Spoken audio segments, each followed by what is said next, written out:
Xin chào các bạn đã quay lại với kênh Cô Ba Bình Dương. Hôm nay chúng ta sẽ cùng nhau thực hiện món bò kho theo công thức có thể ăn kèm với hủ tiếu, đúng chuẩn và thật ngon. Món này có một chút khác biệt so với bò kho bánh mì và vài lưu ý nhỏ trong cách nấu. Các bạn xem qua video này và làm theo mình từng bước. Chắc chắn bạn sẽ nấu không những thành công mà còn ngon ngay từ lần đầu tiên. Nào chúng ta cùng vào bếp thôi.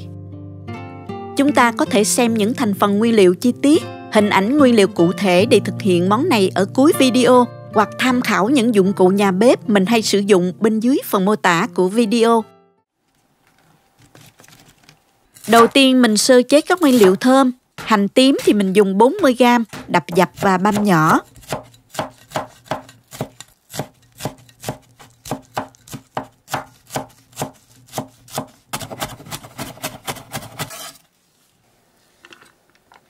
Tỏi thì mình dùng 30g, băm nhỏ ra luôn ha.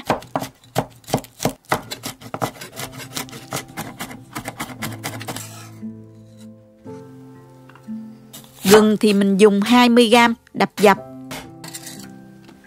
4 tép xả này mình cũng đập dập và cắt khúc ra luôn.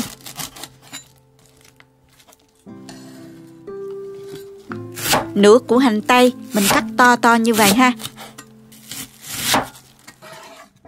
Dùng thêm 350g cà rốt tỉa hoa như vậy, hoặc là cắt xéo cũng được, tùy thích nha các bạn. Hôm nay mình chọn bắp bò và nạm bò để nấu, tổng cộng là 1,2 kg. Loại thịt này có xen kẽ gân nên khi kho ăn sẽ không bị ngán.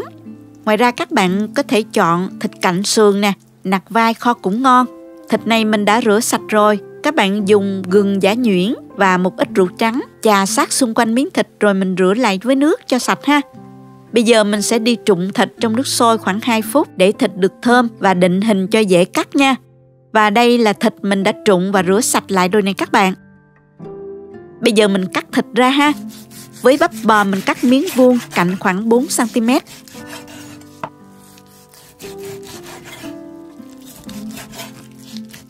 Không cắt quá nhỏ nha, vì khi kho bò còn teo lại nữa đó các bạn.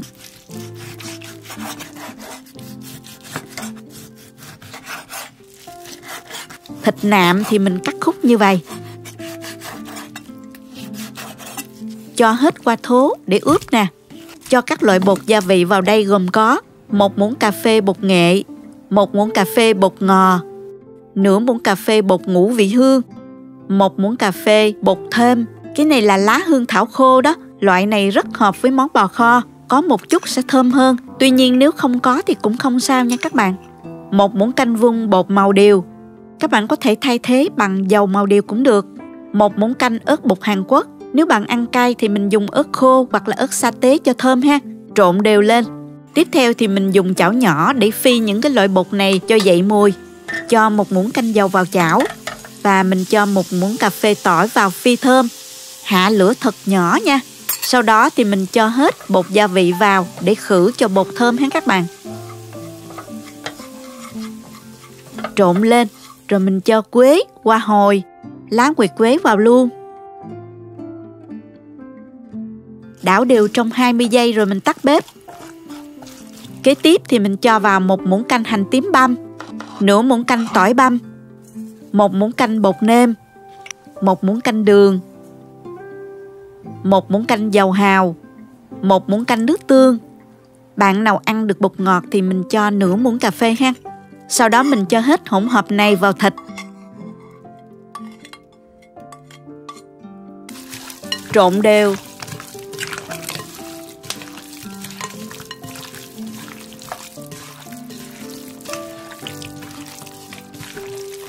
Cho thêm 1 muỗng canh rượu mai quế lộ hoặc là rượu nấu ăn. Nếu không có các bạn dùng rượu trắng cũng được. Thêm vào 1 muỗng canh rưỡi cà ri dầu. Đây là gia vị quan trọng để món bò kho của mình thơm ngon hơn. Nếu không có thì các bạn có thể thay thế bằng bột cà ri cũng được. Dùng tay trộn đều và mình để 30 phút cho thịt thấm gia vị. Thịt đã đủ ngấm rồi thì mình tiến hành kho luôn nè. Cho vào chảo 2 muỗng canh dầu. Và mình cho hết cái phần hành tím, tỏi băm còn lại vào.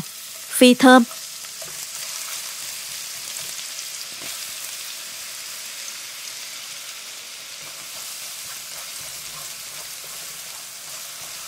cho sả khúc và gừng đập dập vào luôn nha các bạn.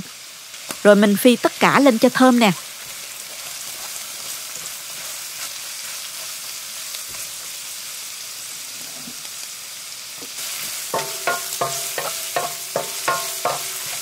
Tiếp đến thì mình cho thịt đã ướp vào, tăng lửa trên mức trung bình.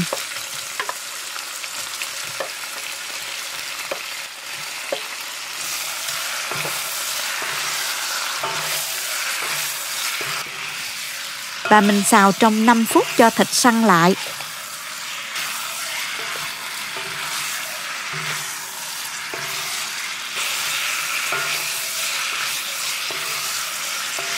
Sau đó mình cho vào 100 g sốt cà chua, xào thêm 5 phút nữa cho bò thấm sốt cà chua nha. Mình sử dụng thêm một ít sốt cà chua để cân bằng vị cho món ăn ngon hơn đó. Đồng thời vị chua cũng giúp bò nhanh mềm hơn nữa đó các bạn. Và xào thêm 5 phút nữa là được. Bây giờ mình sẽ cho qua nồi để nấu nè.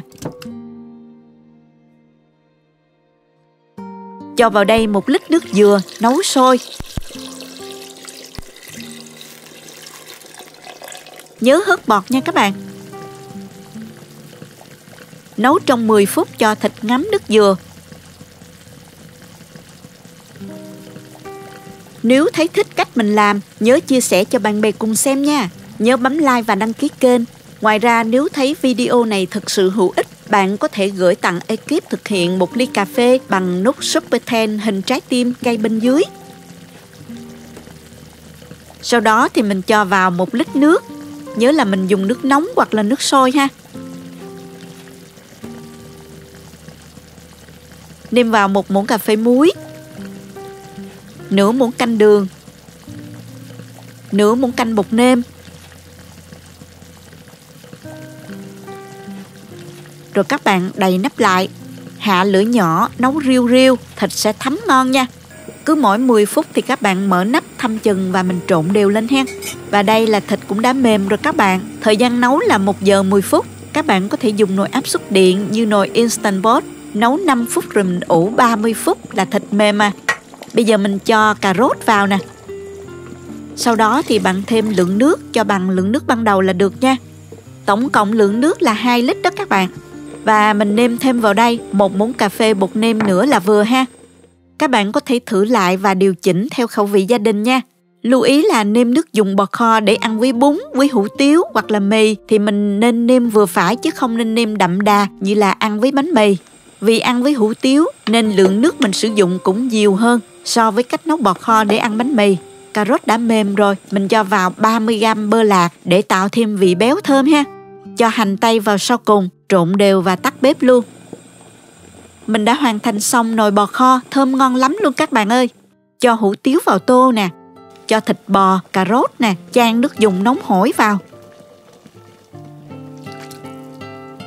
Ăn kèm với rau quế, ngò gai.